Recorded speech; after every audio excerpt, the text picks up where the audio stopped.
దేవర దేవర part 1 junior NTR Koratala Shiva కాంబోలో వచ్చిన cinema నిన్న శుక్రవారం సెప్టెంబర్ 27న రిలీజ్ అయిన విషయం తెలిసిందే. ప్రపంచవ్యాప్తంగా ఇది పాన్ ఇండియా 5 భాషల్లో రిలీజ్ అయింది. తెలుగులోనే షూట్ చేశారు, మిగతా భాషలో డబ్ చేశారు. 300 కోట్లు బడ్జెట్ పెట్టి తీశారు. అండ్ నిన్న మనకు ప్రపంచవ్యాప్తంగా 7,000 థియేటర్లు రిలీజ్ అయింది. అండ్ అడ్వాన్స్ బుకింగ్ ఒక 84 కోట్లతో రిలీజ్ అయింది. ఏపీ తెలంగాణలో స్పెషల్ షోలు, టికెట్ హైకులు ఇచ్చారు. గురువారం రాత్రి 1 గంట నుంచి స్పెషల్ షోలు పడ్డాయి సినిమాకు. అంటే నిన్న మొత్తం ఫ్యాన్స్ మొత్తం చూసేశారు నిన్న ఈ సినిమాను. ఇక సినిమా విషయానికి వస్తే, అంటే ఈ సినిమా టైటిల్ అనౌన్స్మెంటు, తర్వాత వచ్చిన ట్రైలరు, పాటలు అవన్నీ చూసి నాకైతే ఎక్కువ ఎక్స్పెక్టేషన్స్ లేకునుంది.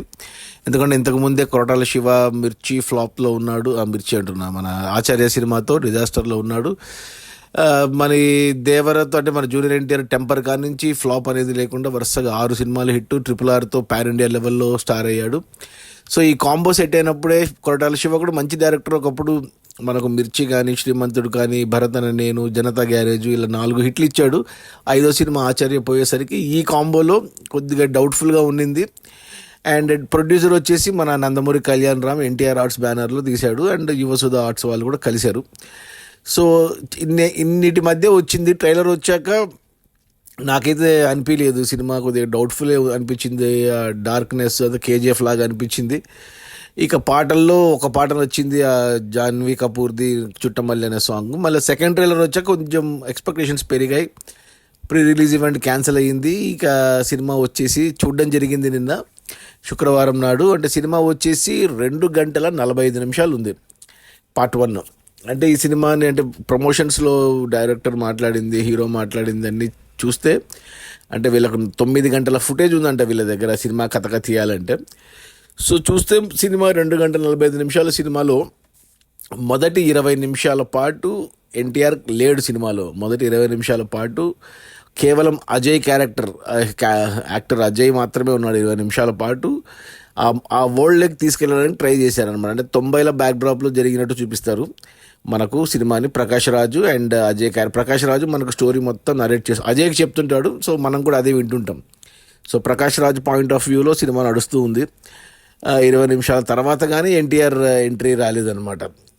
సో అక్కడ వచ్చేసి అంటే మామూలుగా ఇలాంటి సినిమాలు ఏమవుతుందంటే, జనరల్గా మన స్టాండర్డ్ టెంప్లెట్ ఏంటి, ఇద్దరు హీరో అంటే ఒకే హీరో 2 క్యారెక్టర్లు వేసినప్పుడు, తండ్రి కొడుకులో లేదా అన్నదమ్ములు ఇలా వేసినప్పుడు ఫస్ట్ హాఫ్లో జనరల్గా యంగ్ క్యారెక్టర్ని పెట్టి, హీరోయిన్ని పెట్టి, కామెడీ పెట్టి, సాంగ్స్ పెట్టి, అలా ఫస్ట్ హాఫ్ అంతా ఆడుతూ పాడుతూ వెళ్ళి ఇంటర్వెల్ బ్యాంగ్లో ఇంకో క్యారెక్టర్ ఉంది అని రివీల్ చేసి, సెకండ్ హాఫ్లో ఆ సెకండ్ క్యారెక్టర్ది ఏదైతే మెయిన్ క్యారెక్టర్ దాని ఫ్లాష్ బ్యాక్ పెట్టి మళ్ళీ క్లైమాక్స్లో అన్నీ కలిపి చేసేస్తారు. అది స్టాండర్డ్ మనకు రెగ్యులర్ కమర్షియల్ ఫార్మాట్, పెద్ద సినిమాలకి పెద్ద హీరోలకు ఉండే ఫార్మాట్ అది. కానీ ఈ సినిమాలో కొరటాల శివ ఏం చేశాడంటే, సెకండ్ హాఫ్ని ఫస్ట్ హాఫ్లో పెట్టాడు, ఫస్ట్ హాఫ్ని సెకండ్ హాఫ్లో పెట్టాడు. అది పెద్ద చేంజ్. అంటే సినిమా స్టార్ట్ అయిన 20 నిమిషాల తర్వాత జూనియర్ ఎన్టీఆర్ దేవర స్టోరీ స్టార్ట్ అయినప్పుడు ఇక జూనియర్ అంటే దేవర స్టోరీనే ఉంది ఇక ఇంటర్వెల్ వరకు. అంటే దేవర బ్యాక్గ్రౌండ్, దేవర, సైఫ్ అలీ ఖాను అండ్ శ్రీకాంత్, టామ్ షైన్, చాకోయ్ నలుగురిది కథ, ఆ ఊరు, ఆ సెటప్, సముద్రము, అదంతా మనకు నీట్గా అసలు అక్కడి నుంచి కథ చాలా బాగా వెళ్ళింది అసలు. అంటే ఆ ఊర్లో జరుగుతున్న ఇష్యూసు, దానికి తోడు మురళీ శర్మ ప్లస్ ఇంకొంతమంది యాక్టర్లు, విలన్స్, ఇలా నీట్గా అంటే కథ ముందుకు సాగుతూ వెళ్ళింది, అలా నడుస్తూ వెళ్ళింది. పాటలేం లేవు, హీరోయిన్ లేదు, ఏమీ లేదు ఇక్కడ. ఫస్ట్ హాఫ్లో ఒకటి మన ఆయుధ పూజ సెటప్ అని మంచిగా ఒక డిఫరెంట్ ఒక సాంగ్ పెట్టుకున్నారు. ఆ పాట బాగుంది, డాన్స్ బాగుంది. ప్లస్ జూనియర్ ఎన్టీఆర్ కొద్దిగా సీనియర్ ఎన్టీఆర్ స్టెప్పులు ట్రై చేశాడు, బాగా అనిపించింది. అంటే అంతకంటే ముందు అంటే వీళ్ళ సెటప్ చూపించడానికి డీటెయిల్డ్గా సముద్రం దొంగతనం చూపిస్తారు, చాలాసేపు ఉంటుంది. అది బాగా ఎగ్జిక్యూట్ చేశారు. అంటే సినిమా అంతా సెట్లోనే తీశారు. సముద్రం కూడా హైదరాబాద్లోనే సెట్ వేసి తీశారు. 90% మూవీ హైదరాబాద్లోనే షూట్ చేశారు, తెలుస్తుంది నీట్గా. ఏమంటే జాగ్రత్తగా చేశారు. అండర్ వాటర్ సీన్స్ కానీ అవన్నీ చాలా బాగా తీసుకున్నారు, చాలా బాగా చేశారు. దానికి తోడు మెయిన్ అనిరుద్ధ్ బ్యాక్గ్రౌండ్ మ్యూజిక్ బాగా హెల్ప్ అయింది. అసలు దడదడలాడిచ్చాడు అనిరుద్ధ్ బ్యాక్గ్రౌండ్ మ్యూజిక్తో.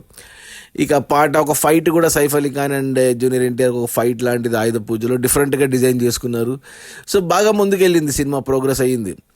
అంటే ప్రతి సీన్లో కథ ముందుకే వెళ్ళింది, అసలు లింక్ ఉంది, లాజిక్ ఉంది, నీట్గా వెళ్ళింది అసలు. ఫస్ట్ హాఫ్ వరకు అంటే 2 గంటల 45 నిమిషాల సినిమాలో గంటంబావు గంటన్నర దాకా ఫస్ట్ హాఫ్ మంచిగా అనిపించింది నాకు. నీట్గా తీసుకెళ్ళాడు కదా అనిపించింది. ఇంకా ఫస్ట్ హాఫ్కి ఒక క్లారిటీ వచ్చేసింది.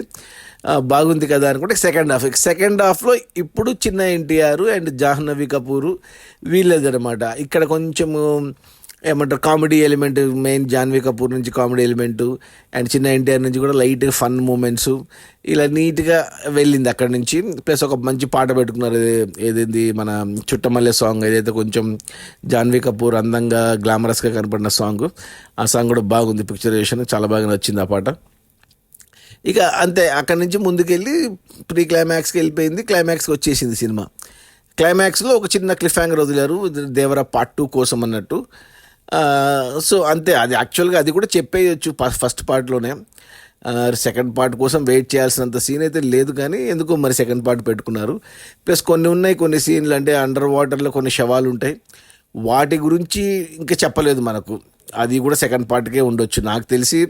ఇప్పుడు దేవర క్యారెక్టర్ ఏదైతే ఉందో తన కొడుకు చెప్తూ ఉంటుంది తన తండ్రి గురించి, మేబీ అతని గురించి ఉండొచ్చు బ్రిటిష్ కాలం నుంచి. అంటే ఇంకో ఎన్టీఆర్ ఉండొచ్చేమో అనుకుంటారు సెకండ్ పార్ట్లో.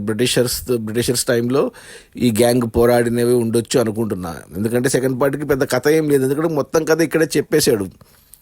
అంత కథ అంతా ఒకే ఒక చిన్న పాయింట్ని మనకు హోల్డ్ చేసి పెట్టాడు, అది సెకండ్ పార్ట్ కోసం అన్నట్టు పెట్టుకున్నాడు. మరి సెకండ్ పార్ట్లో ఏముండో తెలియదు, కానీ ఈ ఫస్ట్ పార్ట్ విషయానికి వస్తే నాకైతే నచ్చింది సినిమా. అంటే ఎక్కువ హై ఇవ్వలేదు, అంటే ఎక్కువ అసలు విజిల్ వర్తి మూమెంట్స్ కానీ క్లాప్స్ కొట్టేంత విజిల్స్ అంత సీన్ అయితే లేదు, కానీ బట్ నీట్గా ఆ వరల్డ్లోకి వెళ్ళిపోయాం. మొదటి 20 నిమిషాల తర్వాత నుంచి నీట్గా నేను ఇన్వాల్వ్ అయిపోయా సినిమాలో, ఇంకేం ఆలోచించలేదు, ఎటువంటిది ఏం లేకుండా వెళ్ళిపోయా. జూనియర్ ఎన్టీఆర్ సహా ఆ సినిమాతో ట్రావెల్ చేశాను నేను, నాకైతే నచ్చింది ఓవరాల్గా. అంటే ఫ్యాన్స్ మేబీ డిసప్పాయింట్ అవ్వచ్చు, hard core junior NTR fans. ఎందుకంటే జూనియర్ ఎన్టీఆర్ అంటే మనం RRRలో చూసినట్టు ఏదైనా సింహంతో పులితో ఫైట్, లేదా కొమరం భీముడ సాంగ్, ఇలాంటి స్పెషల్ ఎలిమెంట్స్ పెద్దగా లేవు ఈ సినిమాలో. అంటే ఒక ఆయుధ పూజ ఫైట్ వరకు ఓకే, కానీ బట్ మళ్ళీ చూడాలి అన్నంత లేదు. నీట్ ఎలివేషన్స్ ఉన్నాయి సినిమాలో, జూనియర్ ఎన్టీఆర్కి బాగానే ఉన్నాయి ఎలివేషన్స్, బాగా చేశాడు. ఫైట్స్, యాక్షను, డాన్సు, డైలాగ్స్ అంతా బాగానే ఉంది, కానీ మళ్ళీ రిపీట్గా చూసి అబ్బా భలే ఉందిరా ఈ సీన్ అన్నట్టు అలాంటి ఎపిసోడ్స్ లేవు. సినిమా అంతా నీట్గా వెళ్ళిపోయింది, నాకైతే నచ్చింది. నాకు తెలిసి మేజర్గా న్యూట్రల్ ఆడియన్స్కి ఇంకా బాగా నచ్చుతుంది, ప్లస్ ఫ్యామిలీస్కి కూడా బాగా ఎక్కుతుంది సినిమా. మంచి స్టోరీ, మంచిగా వెళ్ళిపోయింది, మంచిగా తీశాడు, మంచిగా ప్రజెంట్ చేశాడు. హ్యాపీగా కుటుంబ సమేతంగా చూడొచ్చు సినిమాని, ఎటువంటి ఇబ్బంది లేదు.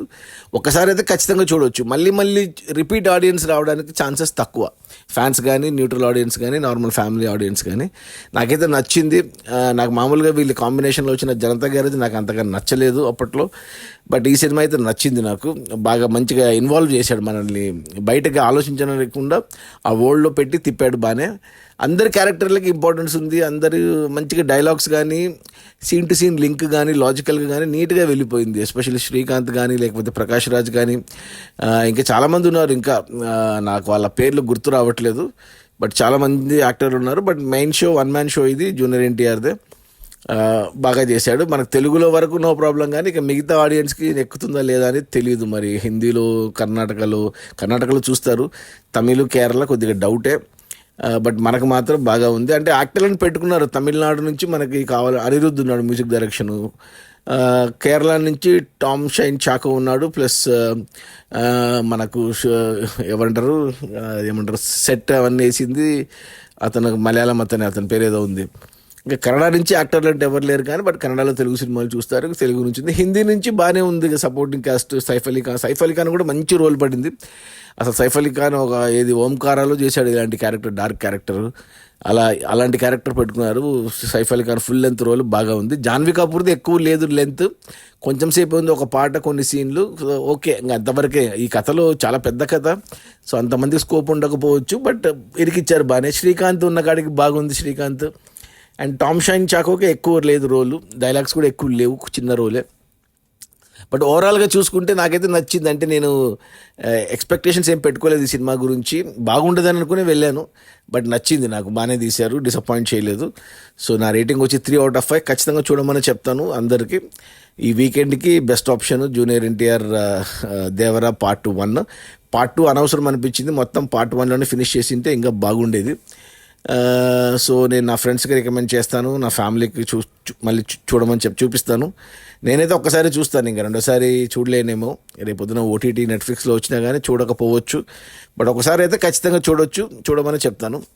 సో అది మన జూనియర్ ఎన్టీఆర్ దేవరా పార్ట్ 1 నా వ్యూ, నా ఒపీనియన్, నా వ్యూ నాకైతే నచ్చింది. సో ఖచ్చితంగా చూడండి ఈ వీకెండ్లో. డిసప్పాయింట్ అయితే అవ్వరు. ఆహా ఊహో అద్భుతం అని చెప్పను, కానీ అలాగని మరి ఏంటి ఇలా ఉంది అని కూడా చెప్పను. బాగుంది సినిమా ఎలా ఉండాలో కమర్షియల్గా 3 గంటల పాటు మనల్ని ఎంటర్టైన్ చేసింది, ఎంగేజ్ చేసింది. బాగుంది, ఇల్లాజికల్గా లేదు, అలా ఇష్టం వచ్చినట్టుగా ఏమీ లేదు, బాగుంది. పిల్లలు కూడా ఎంజాయ్ చేస్తారు. Okay, bye.